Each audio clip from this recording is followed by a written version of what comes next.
Chapter 41. Then he brought me into the sanctuary, and measured the doorposts, 6 cubits wide on one side, and 6 cubits wide on the other side, the width of the tabernacle. The width of the entryway was 10 cubits, and the side of the walls of the entrance were 5 cubits on this side, and 5 cubits on the other side. And he measured its length 40 cubits, and its width 20 cubits. Also he went inside and measured the doorposts, 2 cubits, and the entrance 6 cubits high, and the width of the entrance 7 cubits. He measured the length 20 cubits, and the width 20 cubits, beyond the sanctuary. And he said to me, This is the most holy place. Next he measured the wall of the temple 6 cubits. The width of each side chamber all around the temple was 4 cubits on every side. The side chambers were in 3 stories, one above the other, 30 chambers in each story. They rested on ledges which were for the side chambers all around, that they might be supported, but not fastened to the wall of the temple.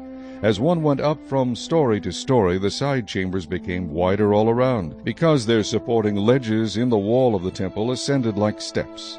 Therefore the width of the structure increased as one went up from the lowest story to the highest by way of the middle one. I also saw an elevation all around the temple. It was the foundation of the side chambers, a full rod, that is 6 cubits high. The thickness of the outer wall of the side chambers was 5 cubits, and so also the remaining terrace by the place of the side chambers of the temple. And between it and the wall chambers was a width of 20 cubits all around the temple on every side. The doors of the side chambers opened on the terrace, one door toward the north and another toward the south, and the width of the terrace was 5 cubits all around. The building that faced the separating courtyard at its western end was 70 cubits wide. The wall of the building was 5 cubits thick all around, and its length 90 cubits. So he measured the temple 100 cubits long, and the separating courtyard with the building and its walls was 100 cubits long. Also the width of the eastern face of the temple, including the separating courtyard, was 100 cubits.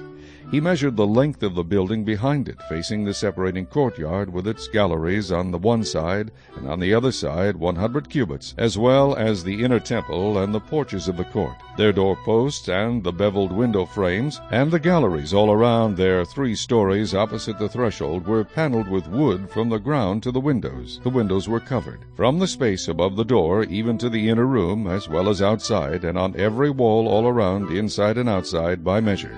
And it was made with cherubim and palm trees, a palm tree between cherub and cherub.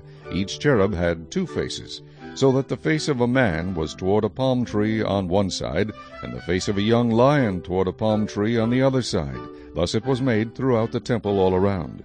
From the floor to the space above the door and on the wall of the sanctuary, cherubim and palm trees were carved. The doorposts of the temple were square, as was the front of the sanctuary. Their appearance was similar. The altar was of wood, 3 cubits high, and its length 2 cubits. Its corners, its length, and its sides were of wood. And he said to me, This is the table that is before the Lord. The temple and the sanctuary had 2 doors. The doors had 2 panels apiece, 2 folding panels, 2 panels for one door and 2 panels for the other door. Cherubim and palm trees were carved on the doors of the temple, just as they were carved on the walls. A wooden canopy was on the front of the vestibule outside. There were beveled window frames and palm trees on one side and on the other, on the sides of the vestibule, also on the side chambers of the temple and on the canopies.